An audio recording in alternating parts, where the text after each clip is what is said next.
You're watching TVC Breakfast. Now, after months of volatility and tension in the southeast region of Nigeria, calm and normalcy is returning to the geopolitical zone. This has prompted the House of Representatives to call for the removal of multiple checkpoints on highways leading to the southeast. But the relative peace being enjoyed in the region was almost rattled in Ebonyi, where some engineers working on a construction project were kidnapped by unknown gunmen. Governor Dave Umahi has now suspended the construction work on the Ebonyi Ring Roads project site for 7 days because of security threats. And this is part of what we'll be talking about. I have with me in the studio to help make sense of some of the issues there, the Commissioner for Information, Ebonyi State, Uchenna Orji. It's nice to have you join me this morning. Welcome. Thank you very much. And how is our East? East is very fine. Great.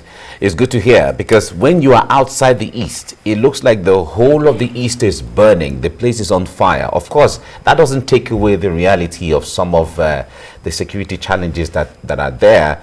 But you are from there now, so it gives us some hope when you say, well, things are, getting calm and becoming calm. But let's start this way with the issue of security. We're just counting down to Christmas now in a few days. We know how bubbly the East can be when people travel and all of that. What is the state of things? What are the states doing in the Southeast, security agents, governments doing to ensure that there is calm and people enjoy their Christmas this period? Thank you very much. Even though I don't have the capacity or the competence to talk about security in the Southeast, I can only speak for Ebonyi State. But I can say, as a state in the Southeast, that the situation, the security situation in Southeast is under control. Okay. The governors are doing their best, especially by the way and manner they engage in all actors, stakeholders, traditional rulers, religious leaders, of course, agitators, to see how they can lay down their arms and see how we can engage all authorities constructively on a round table like this. I think it is beginning to bear fruits. In Ebonyi State, where I can confidently speak about, we believe that apart from fortifying the security architecture, encouraging the security agencies, and of course the Bubago, that is Southeast security outfit, that is also domiciled in Ebonyi State. Yeah.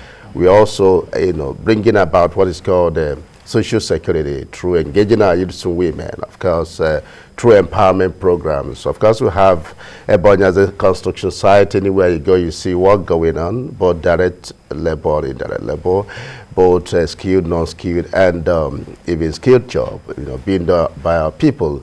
And apart from this, the governor is working extensively with stakeholders within the rural communities to see how we can discover some of these people who feel aggrieved, to see how we can really also talk to them, to come by way of dialogue, so that we can see how to rehabilitate them and empower them. And we have an empowerment program for these youths and women, what we call NSAS empowerment program. That is also available for agitators. NSAS empowerment? Yeah, that's also available to agitators, those that were victims of NSAS, from both sides, the public.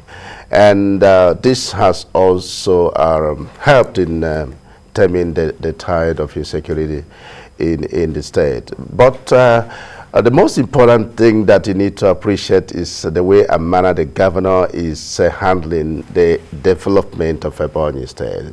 He's doing that in such a way and manner that everybody is so much at home. So when you hear about insecurity in parts of Southeast, but when you come to Ebonyi State, you wouldn't see much of that, because everybody feels that it is not at all beneficial to begin to destroy public facilities.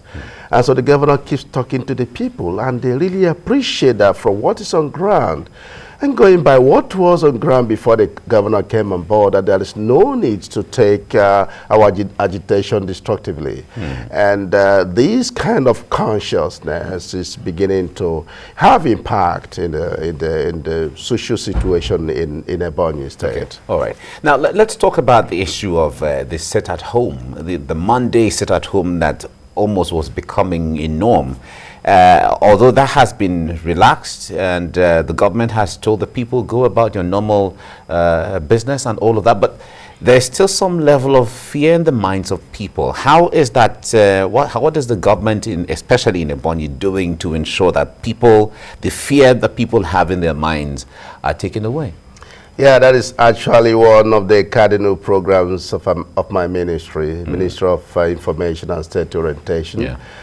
We are gathering a lot of momentum in ensuring sensitization, advocacy, taking it down to the rural communities.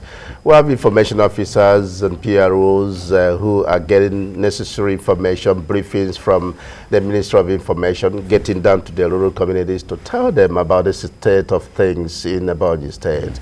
Like you do know, the governor always goes directly to relate with the people.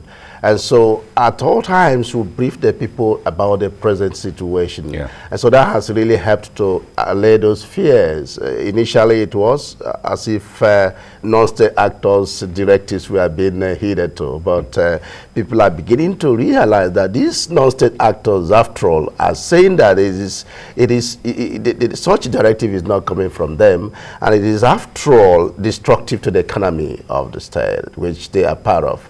I give it to them that they have reasons for the agitation. They have reasons for all of these agitations. But I also appreciate the fact that they are beginning to understand that there's nothing we can get through destruction, through getting to war. Especially when it takes so much investment and time to build whatever we're building, and then out of anger and agitation, you destroy it just in one day. It doesn't make any sense. Exactly. Before 2015, Ebonyi State was like a glorified village. But today, the people of Ebonyi are now seeing that if you go outside Ebonyi State in terms of road infrastructure, you see that Ebonyi is just like in another world. Wow. And so the people are appreciating that. These youths and women who are agitating are also appreciating that. Today, Ebonyi State has Africa's biggest shopping mall that is being completed now. It's being given out to investors who are going to be end users. They, youths and women, the people of Ebonyi State. And so they are appreciating the need to safeguard and to secure the facilities, the public facilities that we have. And we are also doing everything possible to engage them constructively, to also engage them in a peaceful manner. And so we don't encourage militarization of the place. All of these checkpoints that you're talking about, you don't see more of it in Ebonyi State. Well, it's only where you go outside the state that you can see some of those checkpoints. But we have really a security architecture that is mild, that is people-oriented, that has got all the rules of engagement. All right. Now, let's talk about, briefly, let's talk about 2023. Recall that about 3 of the state governors in the southeast, Ebonyi, Enugu, and Abia, will certainly be given way for new persons to come in. But let's narrow it down to the Ebonyi State, like you said, you are. Talk to us about the mood generally, because across the country we can hear different comments, different reactions, different statements, even from different political parties and all of that. How is it in Ebonyi State? Yeah, in Ebonyi State, we feel that over 60 years of Nigeria's independence, that is only equitable. It's only, a matter of morality and justice for Southeast to be allowed to produce the next president, that is come 2023. And of course, our governor has been in the forefront of championing that, the Southeast be given the opportunity. And what he did in order for him to show, that we are ready, or for Southeast to show that we are ready, is to launch or relaunch Southeast into the mainstream of politics. Ebonyi leading, Ebonyi taking the example. That is by joining the party at the center. And having fulfilled all of these, political, conditions, I think it is only fair that all parts of Nigeria should concede the presidency to the Southeast. That is the mood of the people of Ebonyi State. I want to also mention that, the leaders and elders in Ebonyi State have also gone further to say that if you are talking about who will give us the best in Nigeria, a round peg in a round hole, a square peg in a square hole, that the governor of Ebonyi State has got all the track records, that he has got all the performance indices that should make people appreciate that he will give Nigeria, the best as president. But in a situation where, because when you're saying the Southeast should be given the opportunity, in a situation where power is not served a la carte and it can be given, it has to be taken one way or the other. But if there has to be some level of concession and understanding, what is that strategy that the Southeast is bringing on the table to be able to woo the Southwest, woo the Northwest, East, and North Central, and even the South in that regard? Yeah, one of them is that readiness to mainstream with the party at the center, which has been the political culture of Southeast.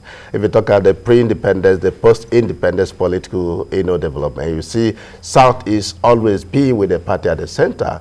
And that was what we were going to lose before our dear governor decided to take the bull by the horn by relaunching Ebonyi State into the party at the center. That is one aspect. Another aspect is that we believe also that we need to negotiate, to talk to our brothers and sisters from the other parts of Nigeria, the west, the north, of course the parts of the north. And that is what they're already doing. And I think that it is only very fair that all actors, especially our stakeholders in the entire nation, should consider that giving Southeast the opportunity to produce the presidency will help also to reduce the incidents of insecurity and lack of confidence that we are having in Nigeria. All right. There are so many things we could have talked about. It's just that we don't have all the time right now. But we thank you, Uchenna Orji, Honorable Commissioner for Information Ebonyi State, for coming on the program. We look forward to a time where we can have a sit down and talk more on issues that concern Ebonyi State and the Southeast in general. Thank you very much. Thank you very much. Thank you. Right.